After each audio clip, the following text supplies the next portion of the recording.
جس وقت تکین اپنے لشکر کے ساتھ سمرقند سے نکل کر فرغانہ کا رخ کر رہا تھا، اسی روز یہ غازان حربی بھی حرکت میں آیا۔ اپنے سارے فدائیوں، اپنے سارے مسلح جوانوں اور اپنی حقلیہ نام کی تنظیم کے سارے ہی جانثاروں کو لے کر وہ بدخشان کی طرف چلا گیا ہے۔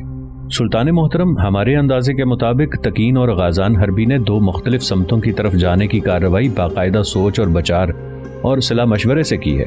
تکین فرغانہ کی طرف گیا ہے، غازان حربی بدخشان کی طرف۔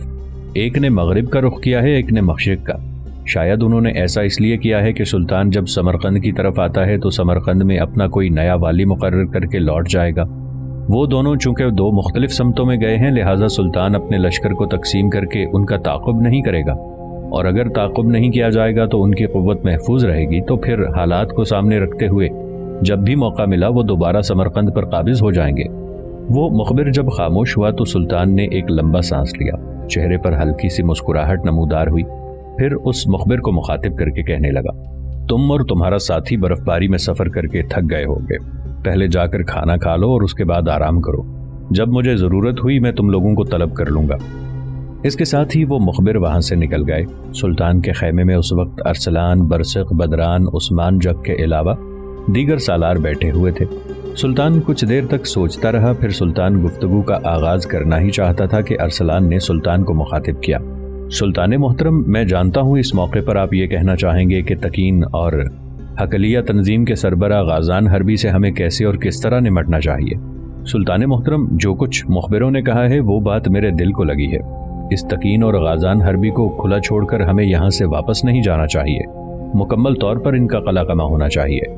سلطان محترم، اگر ہم ایسا نہ کریں گے تو یاد رکھیے گا بار بار ہمیں سمرقند کی بغاوت کو فروغ کرنے کے لیے ان علاقوں کا رخ کرنا پڑے گا۔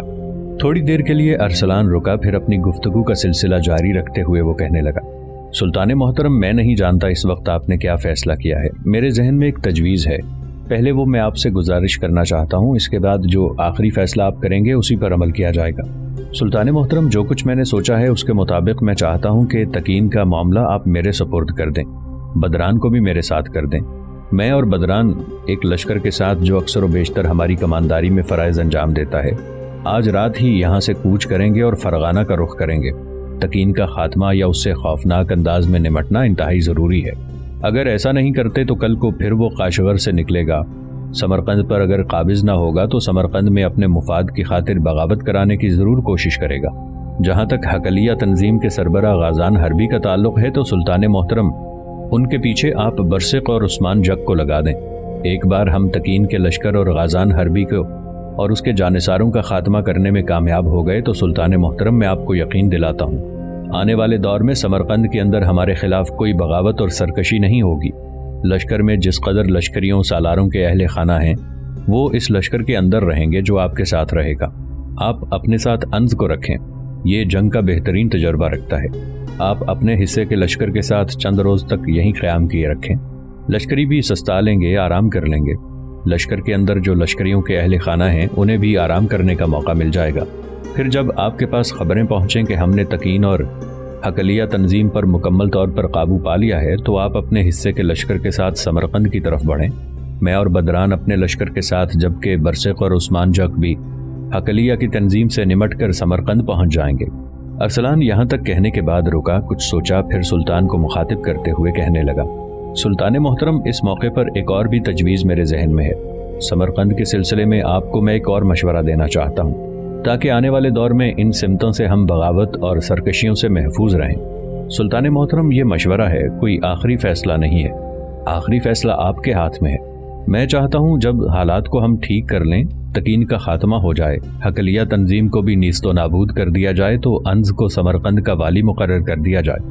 یہ میرے ساتھ کچھ عرصہ کام کر چکا ہے، میں اس کی دیانتداری، جانثاری اور وفاشاری سے اچھی طرح واقف ہوں۔ سمرقند کا یہ بہترین والی ثابت ہوگا اور میرے خیال میں آئندہ سمرقند میں نہ کسی خفیہ تنظیم کو اٹھنے دے گا، نہ کسی بھی بغاوت کی کوئی تحریک کھڑی ہونے دے گا۔